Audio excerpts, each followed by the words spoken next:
Welcome to Scaling Your Healthy Food Product podcast, where we believe the process of scaling better for you product doesn't have to be lonely, hard, or complicated, but following simple steps to prepare your product to scale correctly will set you up to succeed. If that is you, you're in the right place. I'm your host, Jacinta Kimboy. Let's get started, everybody. Yeah. So when I first started selling hummus out of my home, it was, I was making it in a food processor, and then, over time I moved into a smaller, Like a commercial kitchen. a commercial kitchen, but it was not a manufacturing facility. I got to that eventually, but it was a commercial kitchen where, it was inspected by the city. Then I did that for a few years. It still really wasn't. Everybody, today is an interesting episode because we have Yohannes here with us. This is one of those founder spotlight episodes that we're having just to spotlight them and let them share their story and let them tell us what they've been through, what they've gone through, and you know what, all the great things that they are doing with their brand and their products. If you're listening to this podcast, you know that we cover better for you food products. So Yohannes has a better for you hummus that he sells, and I have had the opportunity to try. I actually met him in a home and garden show. My husband and I were just walking the show. But as a product developer, I always look around to see what I can find. And I did find his product. It was actually the very first time I had the chance to try the product. And he has if you have tried his products, he has a very cool way of having you try all four in a very methodical way. And I tried all of them. Honestly, I like all of them. But the one that my husband and I both loved was the avocado basil. And, it's one of those things that you don't know a product until you're introduced to it. And then you go to a store and you now see it, but before you never saw it. So I shop at the Healthy Planet and I went there and I saw it. I was like, and it does get a good shelf space on the fridge. And I had actually never seen it. And I go there every time. So I'm glad that I got to introduce to this great product. My kids even love it. It's all healthy, better for you products, good ingredients that you can feed your kids and family and not worry of what are some of the other ingredients that they're putting in. So long story short introduction, that's Yohannes that we have today. So Yohannes, I'm going to let you say a little bit about yourself or as much as you want to share with our listeners today. Thank you for the introduction. And it's great to be here with Jacinta. And much of what you've outlined is what I'm doing. I'm on a mission to offer, Canadians a quality, healthy hummus. The hummus that is dominating the marketplace is a very poor quality, and that's all that people are used to. And when people try Hanes hummus, they're discovering quickly that not all hummus is created equally. Just to your point, as far as my presentation and how I introduce it, it is a unique way that, allows me to share all of the recipes quickly and efficiently. And it helps me stay organized during events. Your favorite was the avocado and basil, and some people feel that way about the other three. Yeah, it's great to be here with my product. The expression, can't have your cake and eat it too. With Hanes hummus, you can have your hummus and eat it too. And what that means is you get to eat something that's so delicious, that just tastes so good, but is also good for you, right? You forget that you're eating something healthy because it's so yummy. So I'm very blessed to have created a style quality product that people thoroughly enjoying. So it's great to be here. Yeah, you're very welcome. We're happy to have you. I want to start your journey, just asking you, how did you, what inspired you to start Hanes Hummus? That's a question that I get asked often. The answer is I was inspired by people. Right? Anybody that ever tried my hummus before it was a brand, before it was a company, were always blown away by how unique my hummus is, how fresh it is, and how delicious it is. and they wanted more. It was the genesis of starting to sell hummus out of my home, almost 15 years ago. That continues to be my inspiration, and my fuel to grow my business comes from people, right? I can't do this without myself. Like, I could make the best hummus in the world, but if I'm the only one that enjoys it or likes it, then it doesn't work. And so yeah, it's people, honestly. And I've always been somebody that loves connecting with all kinds of people, based on my previous career and just my personality. Through food, I get to do that now with, so many people across the country, across the province. I get to experience my product home. But because I'm so visible in the community and I'm outselling my product, they're getting a chance to interact with me. And that's something that they really appreciate, right? It's like, oh, this is your product, and they get to meet me.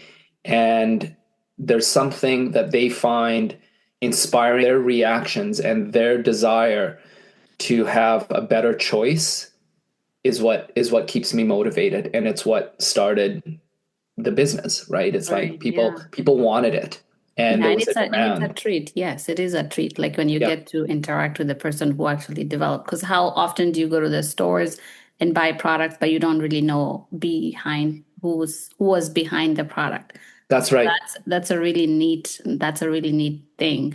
I was gonna ask you, but you alluded to it. You started at home. So how long did you do your hummus production, mini production at home before you went to, did you even go to like a commercial kitchen, or was it just your home and straight to, Yeah. So when I first started selling hummus out of my home, yeah, it was, I was making it in a food processor at home. Then, over time, I moved into a smaller, like a commercial kitchen? a commercial kitchen, but Right.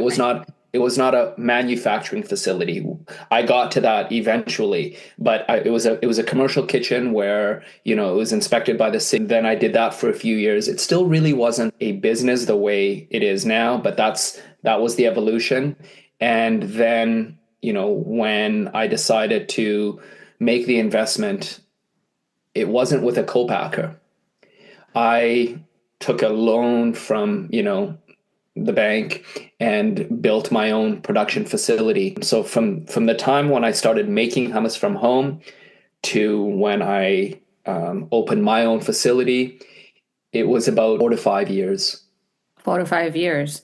Yeah. So at what point, like from the commercial kitchen, did you decide that you wanted to get your own manufacturing? Like, what are the quantities that what are we talking about? Like the quantities that you had selling at that time? Yeah, so it was still low. It was It was still so quite low. But what happened was I had a retailer, a large retailer based in Western Canada, that was ready to bring my product in once I had the capacity to meet that demand. So from the time I had those conversations, I was trying to find a co-packer and I was not successful. Then I decided I didn't want to lose that opportunity with that retailer because things change, right? Buyers come and go all the time, and that retailer might have gone in a different direction and said, actually, we're not interested anymore. And so that's when I made that decision to get my own facility. So it was not that sales were increasing, it's that I had a real opportunity to right. scale with a single retailer. And so I made that decision. Yeah, and how much time did they give you to bring your product? Because it's different, but for you, how much time did they give you? So when I had my first meeting, when I had that meeting with them, it was September 2014. By the time my facility was ready, January 2016. That's like almost 2 years. It was about a year and a half, A so year and a maybe half. Okay. 15, Oh, 16 months. 15, So 15, end of 16. September 2014, and then September, October, November, December, January. Yeah, so 15 months later, I was ready. I had my facility ready to go. I invited that retailer to come see it. They were happy. They were satisfied that it was up to code basically, and away we went. You know what? That's actually very encouraging because I did talk to, I had a conversation with one baker, and they were saying there's one other person that had been approached by a big retailer, and they were smart enough to say no because they were not ready. But then there's also some that would say, you know what, they wanted it, and then you kind of feel like I'm gonna miss out, and you don't take the time like you did to prepare your facility. You're even saying that you had them come in and check it out and say, yeah, we're good. You can produce. So it's good to hear that, because some people scramble, and some people are even worried that, oh my goodness, I got this big order, and these guys are excited, they want my product, but I don't have anything ready, and then you start panicking, and you start to make mistakes. So can you walk us through like your scaling of the product? Now you've had them, they've looked at your facility. So what are some of the challenges that you went through, or not? Like, how did you transition from like the commercial kitchen, and then now you went to your facility? So your commercial kitchen, you were making about what, and then now you went to your facility, and how did that go? And also including like the raw materials, for example, because there's always that issue too with sourcing. Like, how did you maneuver that? So what ended up happening was this retailer said, in that meeting in 2014 in September, we Right. have 150 locations that we want to put your product in. And I was like, amazing. And so, as I said, I tried to find the co-packer, it didn't happen. And then I went to the bank based on who that retailer was, letter from that retailer saying, this is happening. I got a big loan and made the least improvements to the facility, purchased industrial equipment, and away we went.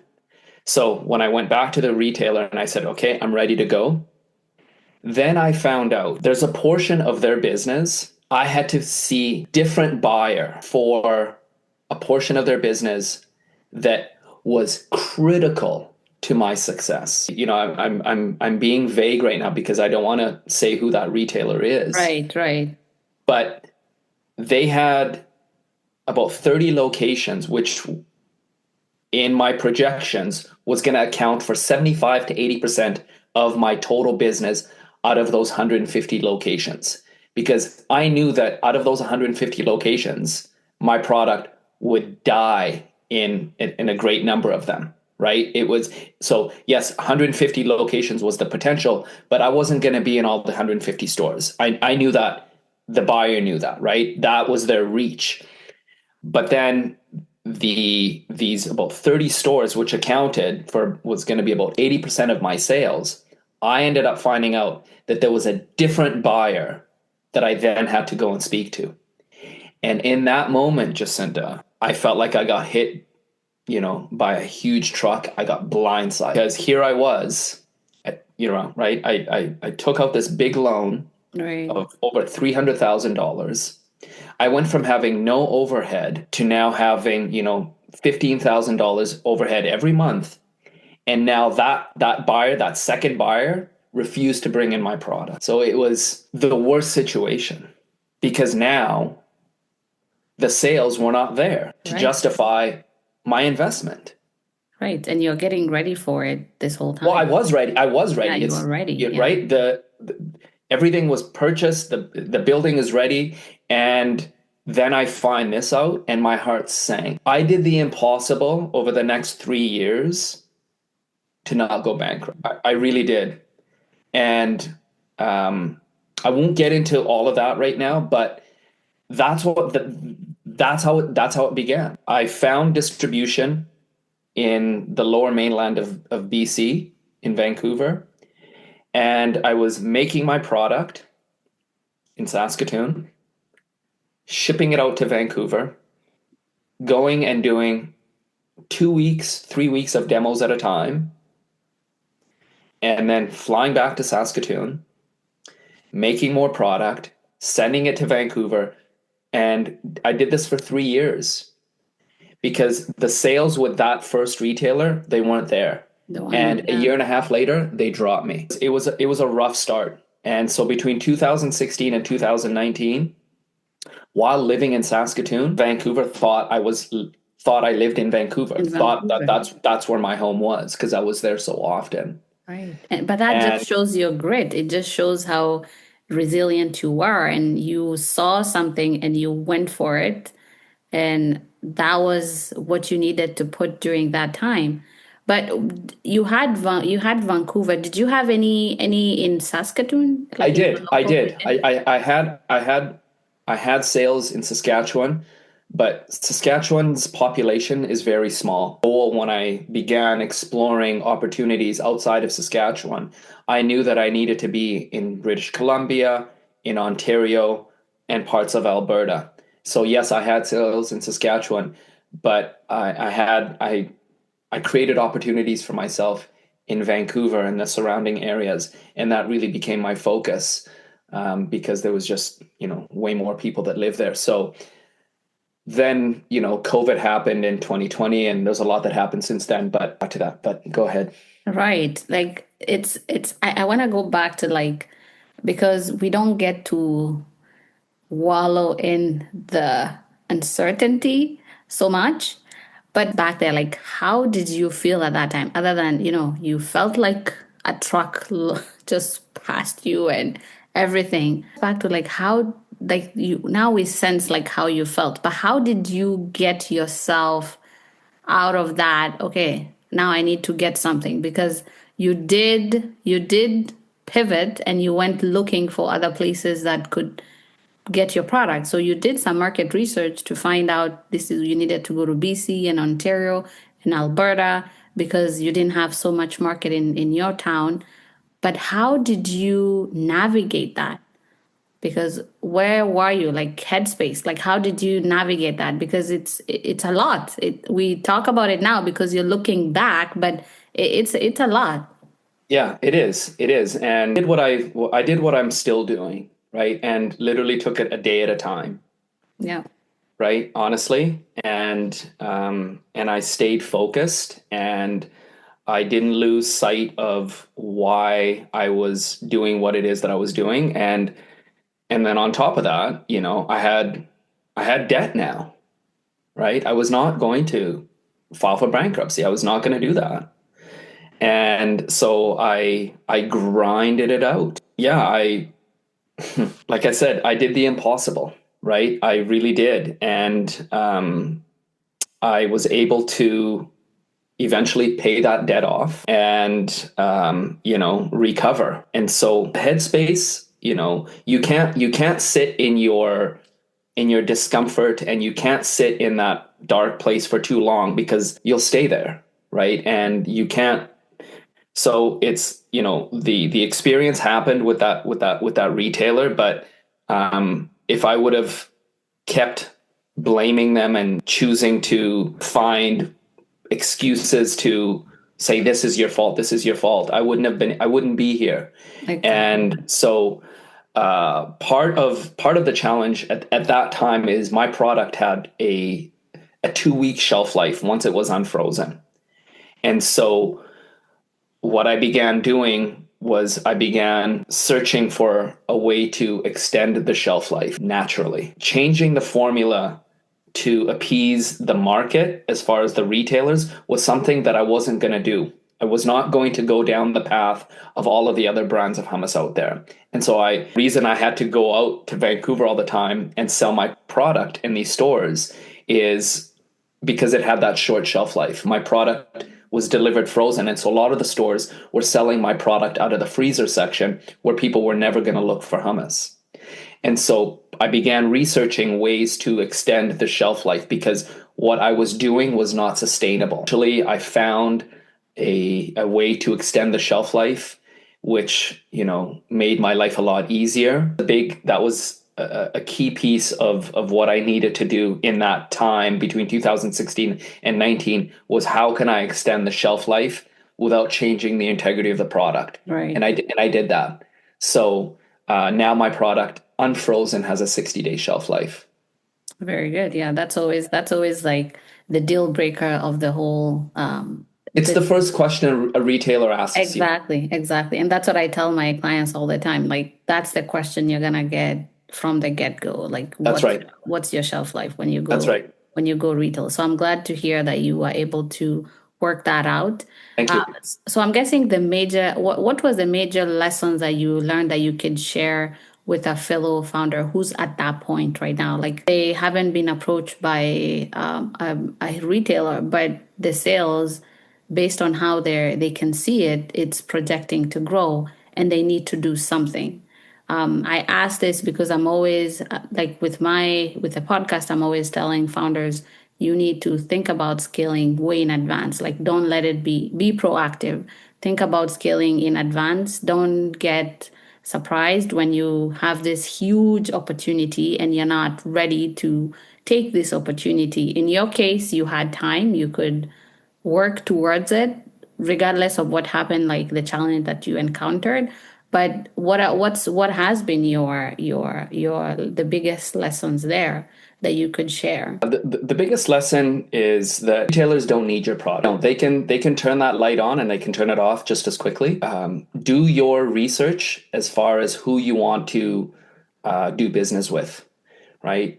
One thing that I continuously educate my audience on is that when they tell me, "Oh, why don't you sell to this retailer? Why don't you sell to this retailer?"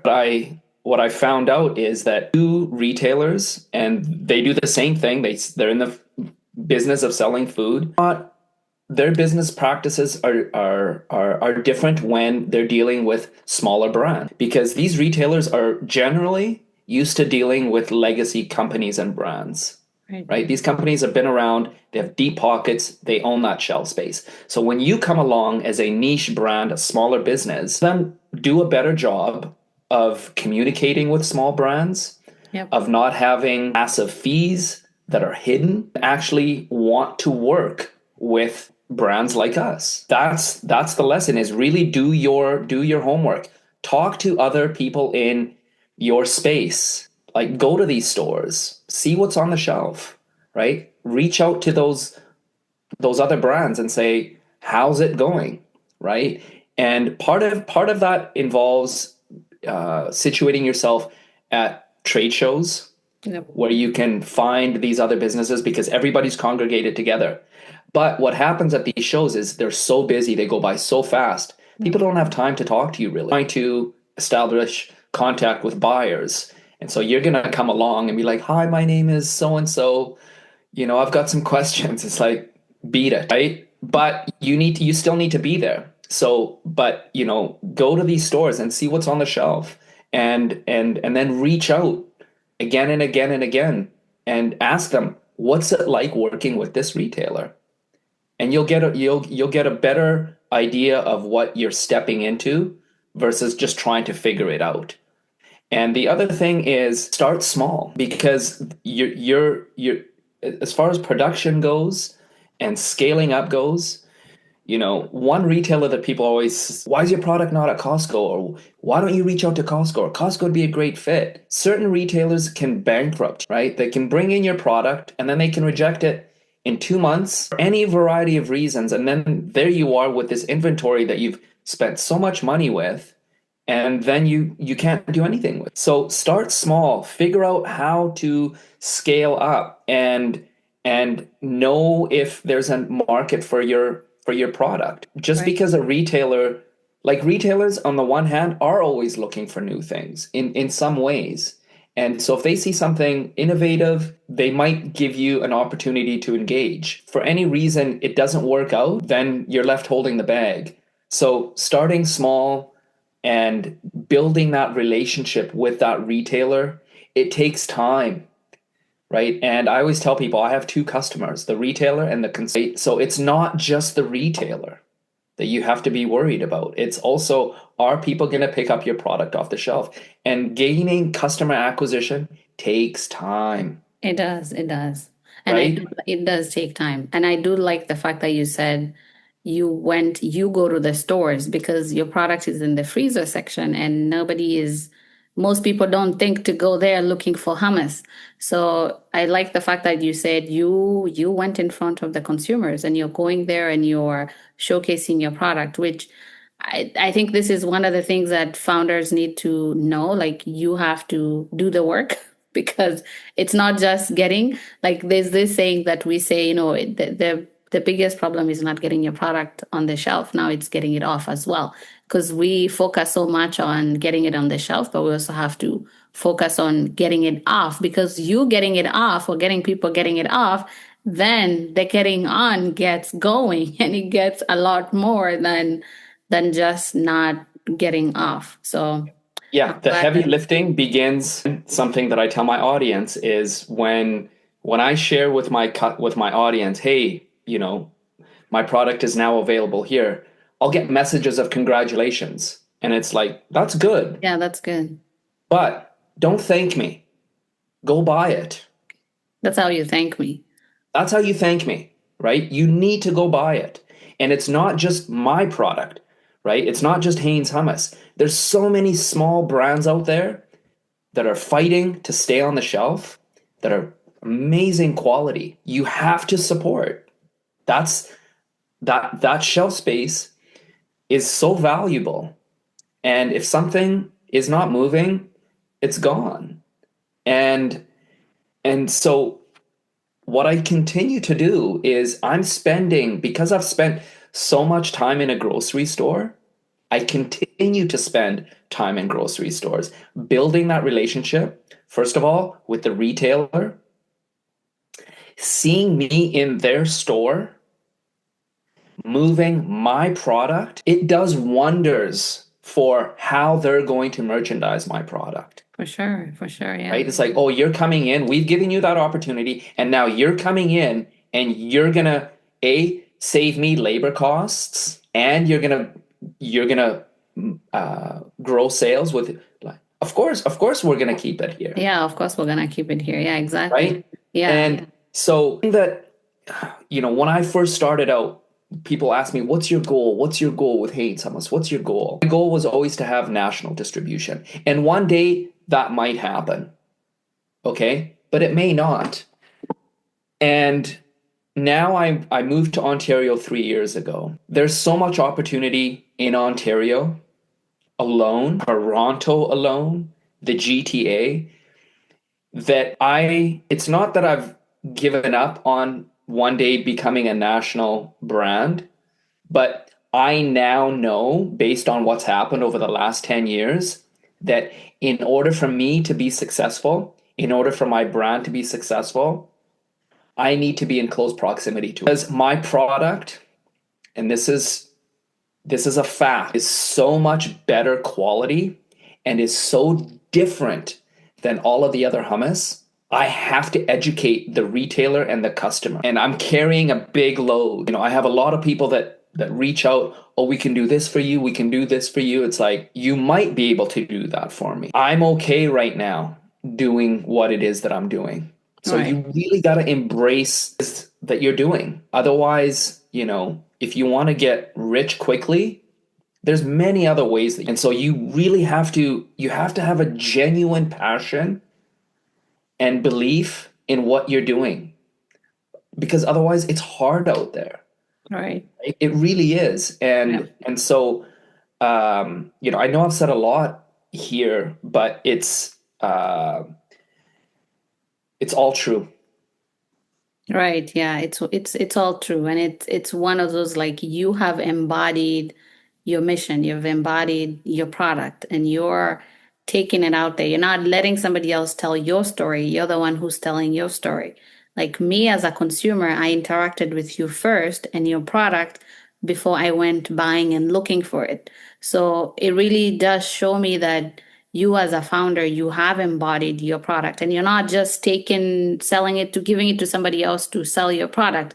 You're going to get there, like when you get the people that will embody your mission and and what you stand for.